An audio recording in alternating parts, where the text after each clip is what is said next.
Et c'est justement l'une des stars du CES à Las Vegas, le plus grand salon du monde dédié aux nouvelles technologies. Il s'est ouvert hier. L'envoyé spécial d'Europe 1, Clément Le Saffre, nous ouvre cette fenêtre sur le futur. Pour qu'elle se démocratise dans nos foyers, l'intelligence artificielle doit relever un défi en 2020, se rendre invisible, être partout sans même que l'on s'en rende compte. Cela peut être un four qui reconnaît le type de plat que vous glissez à l'intérieur et adapte la cuisson automatiquement. C'est aussi Netflix qui utilise l'intelligence artificielle pour vous recommander les séries qui ont le plus de chances de vous plaire.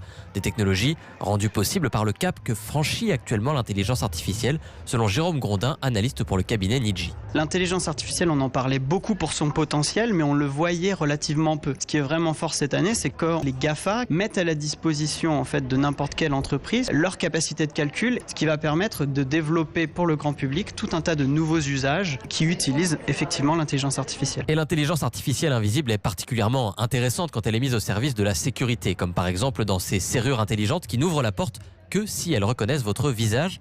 Et ça tombe bien, rendre l'intelligence artificielle concrète au quotidien, c'est une des spécificités des startups françaises. Elles sont près de 200 cette année dans les allées du CES. Las Vegas, Clément Le Saffre, Europe 1. Et puis